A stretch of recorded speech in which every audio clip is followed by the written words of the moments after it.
மகன் யஷோட கேரக்டர் கதைக்கு சீரியஸா செட்டே ஆகலாம் தான் சொல்லணும். எப்ப பாரு கத்திக்கிட்டே இருக்காரு, எதுக்கு கத்துறாரு அப்படிங்கறதும் தெரியல. ஆக்ஷன் படம் அப்படிங்கறனால சீனுக்கு சீனே ரத்தம் அந்த அளவுக்கு இருக்கு.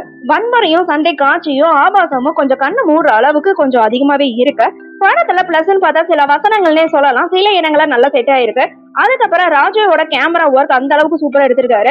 அந்த காலகட்டத்துல கலர்ஃபுல்லான அந்த கிளப், வீடு, தாதாக்கள் இருக்கிற அந்த கோவாவை அழகா காமிச்சிருக்காரு. செட் ஒர்க்கும் சிஜி ஒர்க்கும் ரொம்ப அருமையா பண்ணிருக்காங்க. அவங்களோட உழைப்பு சண்டை காட்சிகளா நல்லாவே தெரியுது. கேர் ஹஸ்பண்டை சம்பந்தப்பட்ட அந்த காதல் சீன், எமோஷன் சீன் படத்துக்கு இன்னொரு பிளஸ்னே சொல்லலாம். கொஞ்சம் ஆபாசத்தை கம்மி பண்ணிருக்கலாம். ரவி பஸ்ருவோட இசை படத்துக்கு இன்னொரு பிளஸ்னே சொல்லலாம். ஆனா சில இடங்கள கொஞ்சம் ஓவர் டோஸாவும் இருக்கு. பாடல்கள் எதுவுமே செட் ஆகல. முதல் பாதி கூட ஏதோ கொஞ்சம் எடுத்துக்கலாங்க. ஆனா ரெண்டாம் பாதி பொறுமையை சோதிக்கிற அளவுக்கு தான் இருக்கு. எப்படா முடிப்பீங்க அப்படிங்கிற மாதிரி தாங்க இருந்துச்சு. இந்த கதையில இயக்குனரான கீர்த்தி மோகன்தாஸ் என்ன சொல்ல வராங்க, என்ன எடுத்திருக்காங்க, அவங்களோட விஷன் தான் என்ன அப்படிங்கறது சீரியஸா எனக்கு புரியல. உங்களுக்கு புரிஞ்சதுன்னா ப்ளீஸ் கமெண்ட் பண்ணுங்க.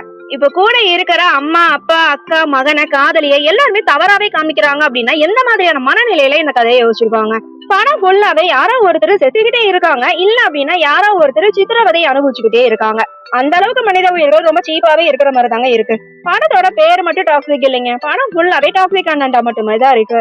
ஆக மொத்தத்துல டாக்ஸிக் படம் எப்படி இருக்குன்னு கேட்டீங்கன்னா பொறுமையா சோதிக்கிற மாதிரியான படம்னே சொல்லாங்க. பிலோ ஆவரேஜ் தான் நான் சொல்லுவேன். ஏன் அப்படின்னா குடும்ப ஆடியன்ஸுக்கு கண்டிப்பா இந்த படம் செட்டே ஆகாது.